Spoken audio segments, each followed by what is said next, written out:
news. Today is January 24th, 2026. Usually on the Ignition News, we cover 5 to 6 stories, the information you need to know in order to be effective, in order to push back against this rising wave of fascism in the United States of America. And while we typically cover 4 to 5 or 6 stories on the news today, there is only one story in America today. The terror on our streets continues. America is an occupied country, and Minnesota is on the front lines of this occupation. As you probably well know by now, news reports are trickling in of yet another DHS and ICE related killing on American streets. I'm sure you have seen the same footage that I have seen. I'm sure you have the same questions that I have. And sadly, we do not have answers right now.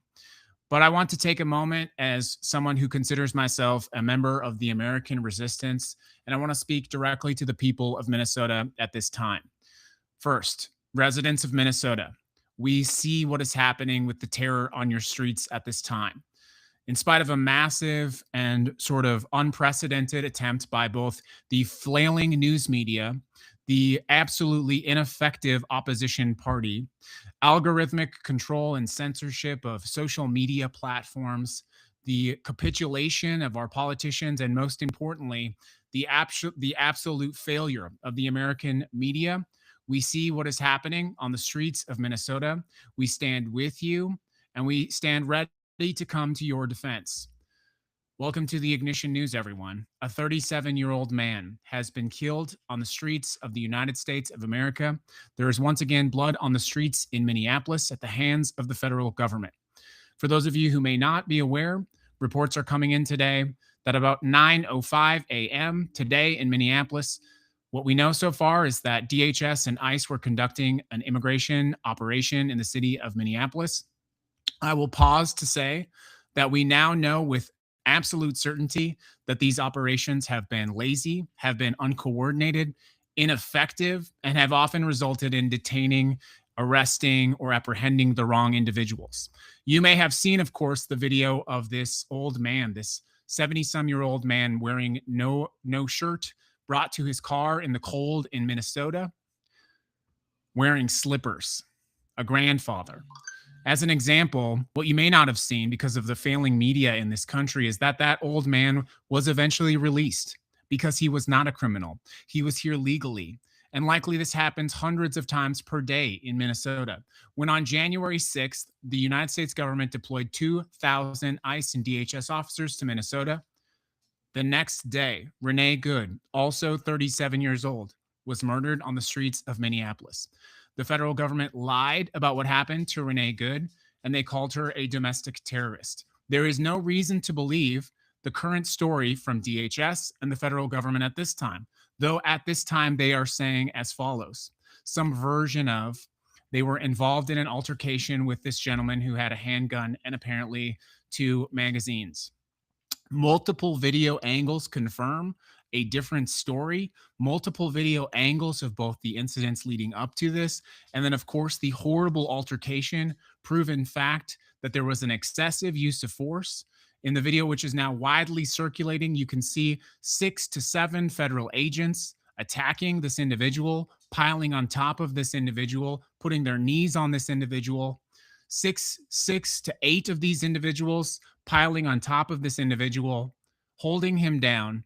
But most importantly, in a now widely circulated video and close-up evidence, photographs, and screenshots of what happened, we can see that it appears that one agent approaches the crowd after they were already on top of this individual, and it appears that he removes a firearm from the situation. We don't know if this was, in fact, the alleged firearm of the individual that was now shot.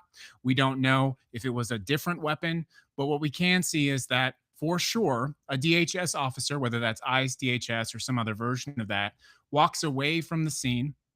What is clearly not visible in the video is any sort of weapon in this individual's hand. But once that individual leaves and walks away with the firearm, we see a barrage of bullets. And then we see the United States federal government once again taking the life of an American, purportedly an American citizen, killing them in the streets of Minnesota.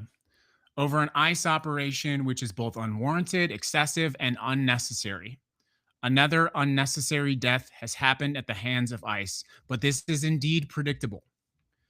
This is indeed predictable because ICE has been scaled and deployed to the streets of America not for immigration, not to control or deal with a wave of what everyone now recognizes is a serious issue we need to take. We need to have a serious conversation about immigration in this country. We need to better handle how we process, how we utilize the system, how we do apprehend and detain individuals in this country, both legally on the asylum or immigration process, or people who came here illegally. But none of this is worth what we are seeing on our streets right now. So before I get into more information, I do want to be very clear about what happened. Thank you for following us here on the Ignition News. Normally, I would tell you more about what our show is all about. Normally, I would tell you, where you could go find the show. You can find that information by clicking up in the bio. But let me be very clear, since no one in the media or our elected representatives are not being clear. Let me tell you why this happened today. Renee Good was killed on January 7th, one day after 2,000 agents deployed to Minneapolis. This gentleman was killed today, January 24th, one day after the largest mass demonstration in the history of Minnesota, in the largest economic blackout in the history of Minnesota, in what was a moment of great hope and pushing back against this system. 8 men versus 1 person. They shot this person in the street one day after the largest economic blackout in Minnesota history. This is happening in the streets of our country for one reason. This is happening in the streets of our country because of a 79-year-old failed president who ran for office on the promise of making our lives better, more affordable, making the country safer, making the country a better place, as he would say, great again. But because this president is both incapable of doing that, because he is not competent, he is declining in his cognitive ability, he is selfish, corrupt, and incapable of governing the country effectively, and because he has surrounded himself with people who are corrupt, people who are incompetent, people who are selfish, people who are undereducated, and who are deeply unqualified for their positions of government. And let me remind you, being in these positions should require the best of us, the most ethical of us, the strongest of us, those with the most courage, integrity, intelligence, education, and ethics. But the government of the United States of America has been filled with the rot, the slow decaying rot. But unlike the president's hand, which is constantly covered in makeup to disguise whatever's going on with his hand, from state to state to state, city to city, from neighborhood to neighborhood, you cannot apply a level of orange makeup to what is happening in this country right now. And so to blind us from the vast failures of this administration, which are unprecedented in scope, the economy is worse than it has ever been. It is worse than it was a year ago. The president's approval is worse than it was a year ago. Your groceries are more expensive than it was a year ago. A pound of crab in the United States of America costs $70. I saw a photograph today of a one leg of crab at a Costco that was $40. And that's a leg of crab, not to mention healthcare, employment, the vast sweeping overreach of these tech oligarchs, AI quickly and rapidly ascending to destroy all of our jobs, steal all of our data, and to make the already wealthy oligarchs even more wealthy. This is the chaos. This is the actual chaos on our streets now that we are seeing now that they are trying to cover up with ICE. And what I have not been clear enough, but now what is abundantly clear and what I can no longer ignore is the following. The United States of America is occupied by white nationalist Christian fascists. They are utilizing DHS and ICE to ethnically cleanse the United States of America. And because most Americans are decent, hardworking, good people, they know that the only way they can accomplish this is by terrorizing us, by making us scared, and by making us hide in our homes, This is why, a day after the largest demonstration in the history of Minnesota and the largest economic blackout, they killed yet another person on the streets. I have seen the footage. You have seen the footage. There is nothing that has justified what happened today. But because I consider myself a leader in the American resistance movement, I want to be clear very quickly right now with you. If you are in Minnesota, or if you know someone in Minnesota, or if you know someone who knows someone in Minnesota, I need to be very clear with you right now. The situation on the street, 26th and Nicollet, is a very volatile, very dangerous situation. You are not served by contributing to that chaos and danger. Here's what we need to do. We need to gather all evidence of what happened today. We need to circulate widely that evidence. You need to find that evidence. You need to save that evidence. You need to take it off your phone and get it on a physical drive. You need to find all available footage of that instant. And if you are not yet aware, you need to start fucking recording everything you do everywhere you go. If you can't afford to find a solution for that, I'm going to challenge you that you should, in fact, go put it on a credit card. Get a camera, get a GoPro, get some kind of device.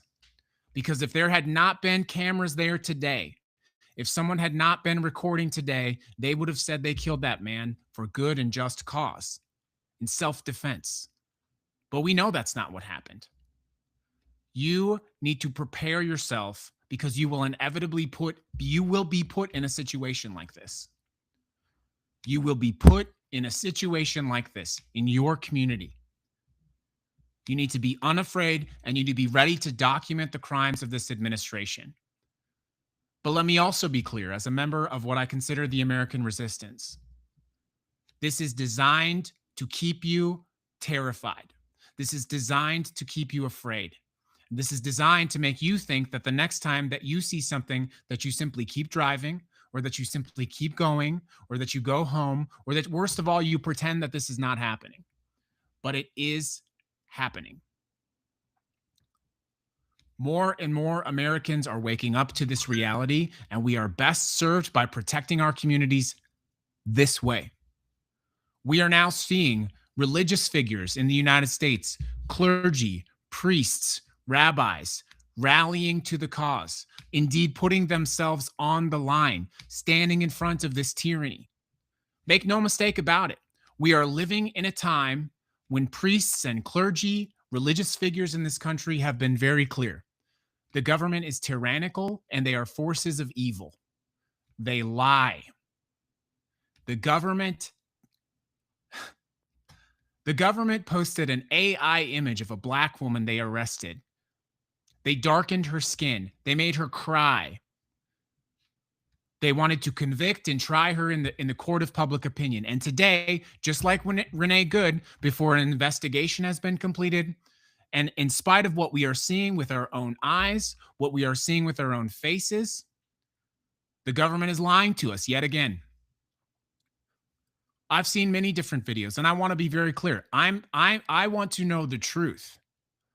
I want to see the video. I want to know what happened. I want to see before, after, during. I want to see every square inch. Because yes, on the Ignition News, we report the truth. And the reality is, even though you want to jump to a conclusion, we don't know exactly what happened in this situation. But it is unquestionable.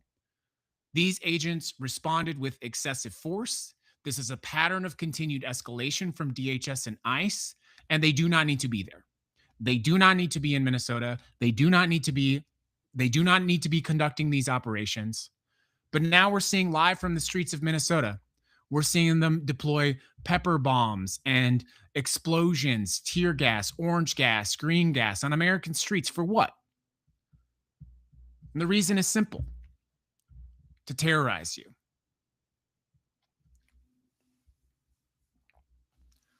Normally, we cover 5 to 6 stories on the Ignition News, but today there is only one story.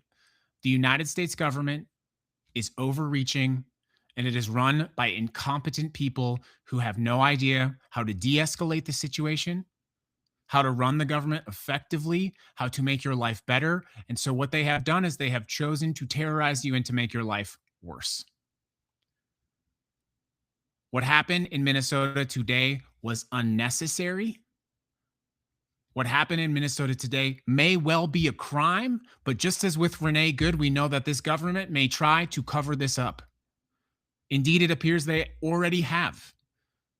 And what we're seeing in Minnesota, just like we've seen before, is the jellyfish cowardice of the actual leaders, the people we've elected. I told you yesterday, we are alone now. All institutional resistance has failed. The courts have failed, law firms have failed, education has failed, the media has failed, business leaders have failed. And so that has left it to you. And so I will tell you, even though many of you may not want to hear this right now, if you are in Minnesota right now and you think the place to be is 27th and Nicollet, I'm telling you right now, you are wrong. It will escalate. It will get out of control.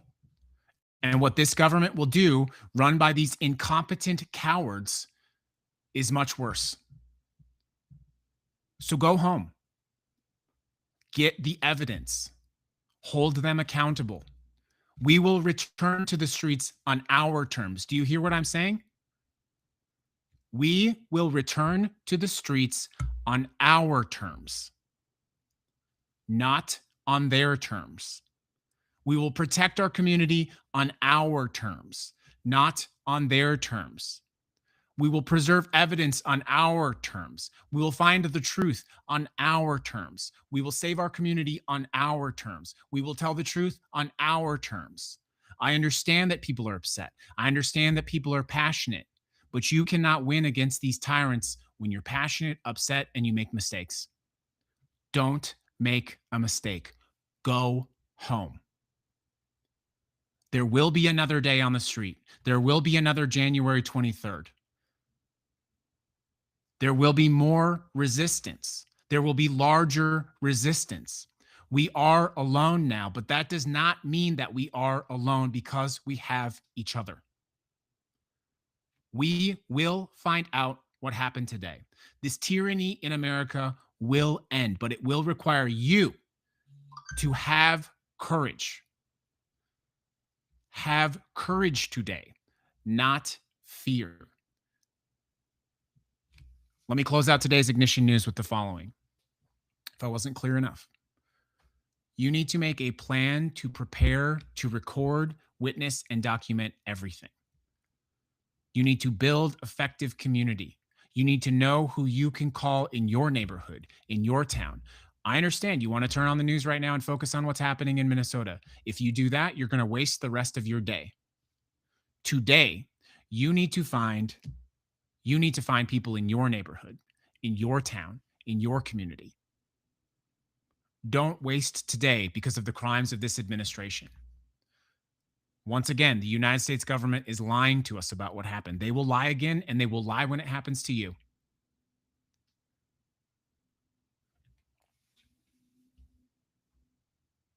I find great strength in knowing that we have built a community here.